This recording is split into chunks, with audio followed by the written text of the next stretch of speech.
Continuamos acompañándote en esta tarde y tenemos el gusto de recibirlo a Jorge Altamira ahora en el estudio, que va a estar abriendo una charla debate, ¿no? Esta tarde justamente en el local del Partido Obrero en Santiago 971, va a ser a las 20 y se va a hablar de la crisis mundial, la situación en Brasil y su impacto en Argentina, ¿no? Algo que nosotros nos venimos preguntando desde hace un tiempo, ¿qué iba a pasar cuando se dio el balotaje, ¿no? Cuando se terminó de definir la elección y obviamente ahora todos expectantes también cómo esto va a afectar a nuestro país. ¿Cómo estás, Jorge? Gracias por acompañarnos. No, muchísimas gracias por la invitación. Bueno, un gusto recibirlo de visita acá en Salta y me gustaría que nos plantee, ¿no? ¿Cómo es el escenario que estamos viviendo? Digo, ya en cuestiones de derechos humanos, por lo menos en lo discursivo ha sido absolutamente regresivo, xenófobo, homofóbico, discriminador por donde se lo mire, ¿no? Con expresiones totalmente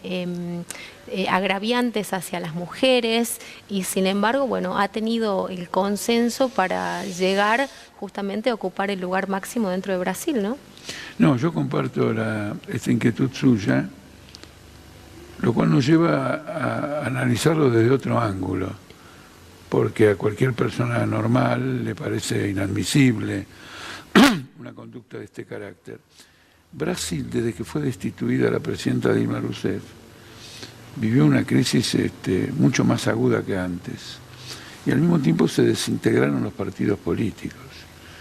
Ellos tenían pensado, una vez destituida Dilma Rousseff, que un partido tradicional ganaría las elecciones del final del mandato y encaminarían en la vía tradicional la política de Brasil. Todo eso se agravó muchísimo, la crisis, la desintegración de los partidos. Y entonces Bolsonaro aparece para llenar un vacío en el marco de una situación sin salida. Y quien lo promueve es el alto mando militar. Nosotros ponemos mucho el foco en Bolsonaro, pero este va a ser un gabinete con muchos militares. Claro. Y con militares, por ejemplo, en educación. Y ya han dicho que la educación en Brasil es completamente negativa porque no favorece la familia, plantea el derecho al aborto, plantea el matrimonio igualitario. El discurso del ejército es muy reaccionario. Y se ha valido de uno que era del ejército, este capitán Bolsonaro, para promoverlo. De manera que acá hay una operación política de gran envergadura en la que el ejército supo, en el momento en que había una deserción completa de partidos, meterlo a Bolsonaro. Yo hago esta reflexión porque acá está pasando eso. Esa crisis política también está. Usted ve que Macri cae en las encuestas. Sí, claro. Se alejan las perspectivas de reelección. La oposición también está fragmentada. Hay un vacío y la crisis económica es terrible. La noticia de hoy, ¿cuál es? El hundimiento de la industria.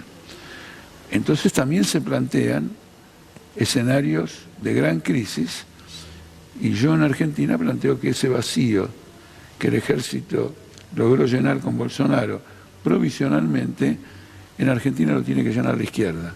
Ajá. Bueno, sería ideal, ¿no?, que en lugar de retroceder podamos avanzar en derechos, pero ¿por qué el pueblo brasilero termina optando por esto? Digo, si él estaba en contra de los negros, la población brasilera en su mayoría tiene un componente racial de estas características. Digo, ¿por qué se termina adoptando un discurso que ya de por sí es desfavorable, ¿no? ¿Dónde han fallado los otros partidos en ese proceso? No, los otros partidos desaparecieron, con excepción parcialmente del PT, que pudo ir al balotaje, que pudo ir a la segunda vuelta, partidos que estaban destinados a ganar. El partido del expresidente Fernando Henrique Cardoso, desaparecieron políticamente y entre los medios y la política de los militares se colocó la opción de Bolsonaro o el PT. Pero antes de colocar esta opción, metieron preso a Lula. Claro. Antes de que lo metan preso, el que encabezaba la campaña electoral era Lula. Y el PT presentó como candidato a una persona salida de los medios universitarios, sin la capacidad de llegada a la población más pobre que tenía Lula. No sé si Bolsonaro le hubiera ganado a Lula. De cualquier manera, la operación Bolsonaro es muy grave, porque la operación Bolsonaro se montó en Estados Unidos hace 2 años y subió Trump. Si usted mira Filipinas, está gobernada por un hombre peor que Bolsonaro, y en una situación de vacío político tremendo, la población fue empujada detrás del discurso del orden. Cuando usted tiene un pueblo que está atomizado, que los partidos que lo referencian no actúan, que los sindicatos están burocratizados, el trabajador por sí mismo mira la realidad inmediata y dice: en el barrio me asaltan, en el barrio me roban, mataron a un chico para robarle las zapatillas o las bicicletas, y en ese escenario usted tiene un Bolsonaro que dice: mirá, yo te voy a devolver la tranquilidad. Es mentiras. Claro, mano dura y mano todo lo que dura, sabemos eso escuchar. se va a grabar. Pero el pueblo razona así cuando sus organizaciones le han fallado y no las convocan a actuar colectivamente. Una cosa es una persona que decide en un marco de familia y otra cosa son trabajadores que se reúnen en una asamblea, discuten los problemas y dicen: no, este es un fascista, no lo podemos votar. Entonces, uno de los esfuerzos del Partido Obrero es combatir algo que también hace la burocracia de los sindicatos aquí, que es atomizar a los obreros. ¿Cómo los atomiza? Cuando hay que discutir un convenio colectivo de trabajo, no va y le dice: che, ¿qué opinan? ¿Cuánto tenemos que pedir? ¿Cómo tenemos que actuar? Arreglan bajo cuerda con las patronales y le imponen, y se crea una especie de decepción en la clase obrera. Y muchas veces en esas negociaciones el burócrata sindical acepta los planteos patronales o los del gobierno para que le tapen alguna actividad delictiva, algo que puede. Y el gobierno, diga, por ejemplo, en este momento lo tienen a Moyano, con acusaciones independientes, esto y lo otro. Y el otro día Moyano firmó un convenio que le da el 8% a los trabajadores, creo que hasta el mes de febrero. Entonces yo me pregunto, ¿qué hubo una transacción ahí? Yo te firmo por el 8% cuando la inflación está al 45% y vos me contenés los juicios que tengo o algo por el estilo. Esta reflexión la hago para dirigirme al trabajador argentino. Agrupémonos, deliberemos colectivamente y tomemos decisiones. De lo contrario, cuando un pueblo está atomizado, lo que ocurre es que prevalece una tendencia fascista. ¿Cómo puede hacer la izquierda para capitalizar esto, ¿no? Como usted decía, bueno, hay un espacio para que pueda salir una figura emergente, distinta a lo que nos plantea el oficialismo y quizás el núcleo más duro de la oposición dentro del kirchnerismo.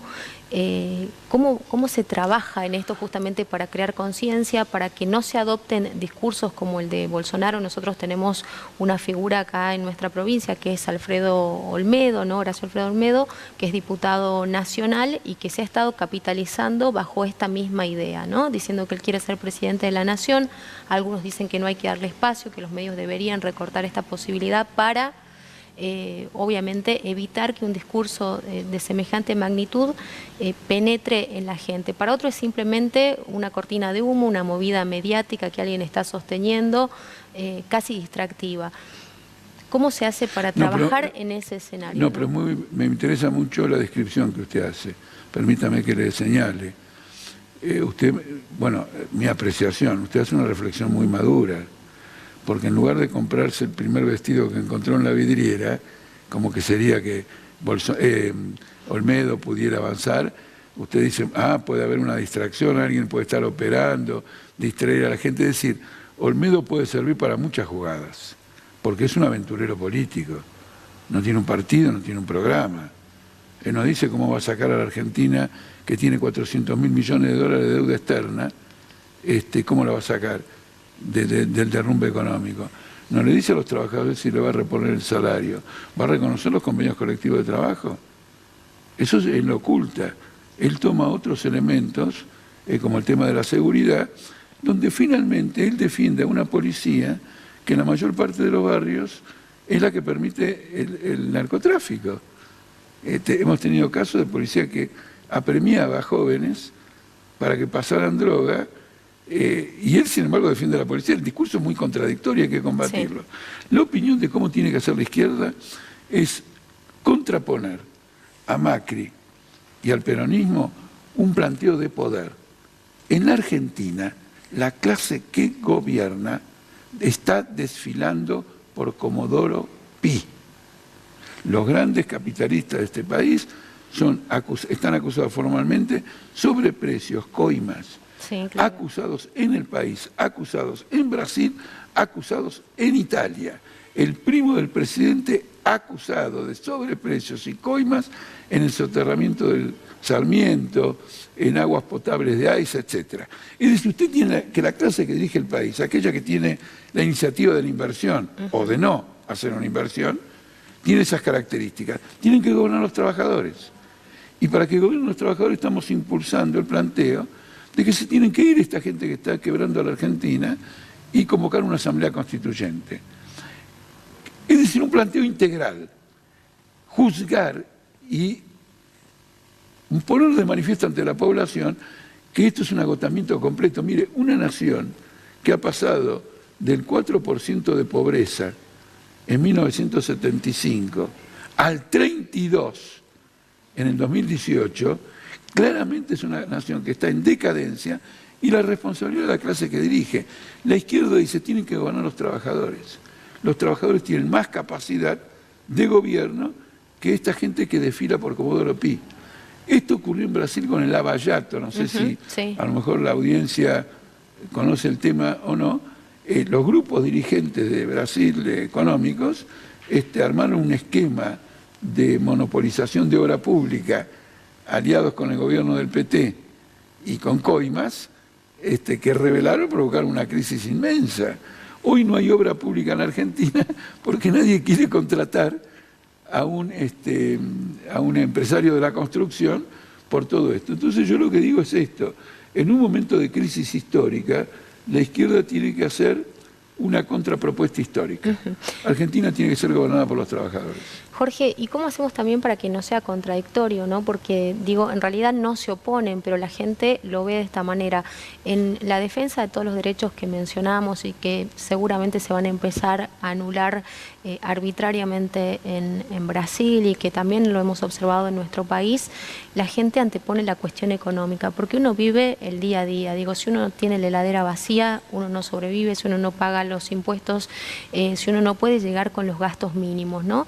A esto se antepone este otro discurso de los derechos humanos que se ha ido de alguna manera consolidando a través de muy buena legislación en nuestro país. ¿Cómo hacemos para que la gente entienda que estas dos cosas tienen que ir por el mismo canal, por la misma vía, sin que una sea excluyente de la otra?